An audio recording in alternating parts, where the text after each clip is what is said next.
और बाद के दिनों में 21 में बिहार के सभी दल के विधायक संयुक्त प्रतिनिधि मंडल के तौर पे प्रधानमंत्री जी से इस प्रकार का मांग करने का प्रयास किया था या मांगा गया था। तो लोजपा हाल का दुर्भाग्य ये रहा कि उसमें उनके एक भी विधायक थे नहीं।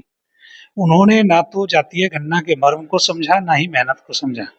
और आज जब उस पे कई योजनाओं चल रहा हो, जातीय गणना के आधार पर आरक्षण का दायरा बढ़ाया गया, 94,000 परिवार को 2-2 लाख रुपया देने की बात हो रही है, एक मुश्त देने की बात हो रही है।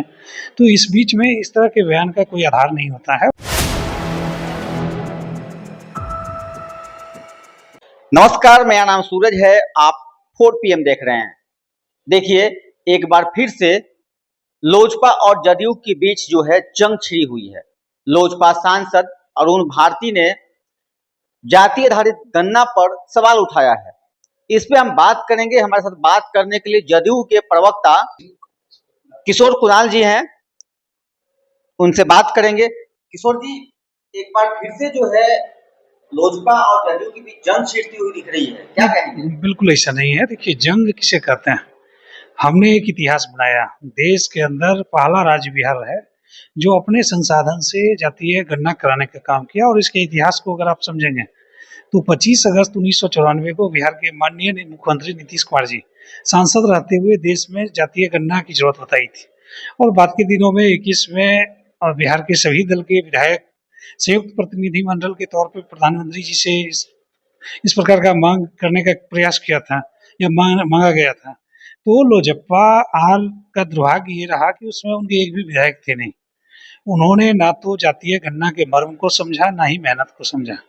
और आज जब उस पे कई योजनाओं चल रहा हो, जातीय गणना के आधार पर आरक्षण का दायरा बढ़ाया गया, 94,000 परिवार को 2-2 लाख रुपया देने की बात हो रही है, एक मुश्त देने की बात हो रही है।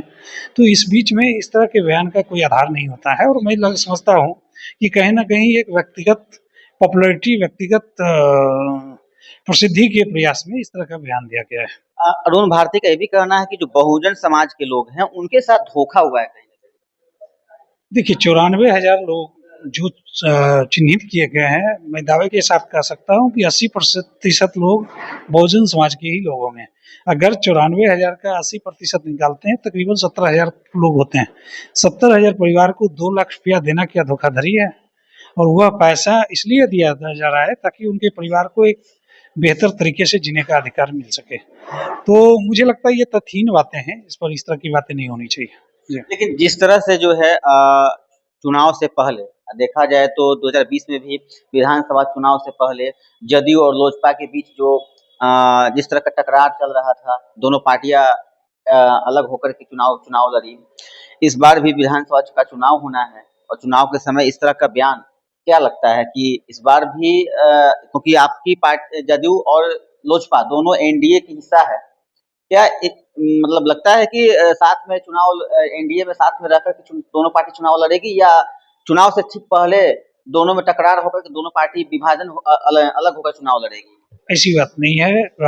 लोजपा आर के राष्ट्रीय अध्यक्ष आदरणीय चिराग पासवान जी ने कई मौकों पर दलीय एकजुटता का प्रमाण दिया है। लगातार उन्होंने माननीय नीतीश कुमार जी के नेतृत्व में चुनाव लड़ने और चुनाव के बाद नीतीश कुमार जी को ही पुनः मुख्यमंत्री पद पर देखने की इच्छा जताई है।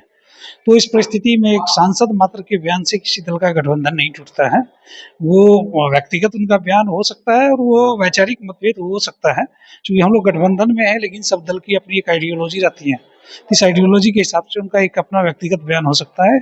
गठबंधन पे इसका कोई असर नहीं हो रहा है।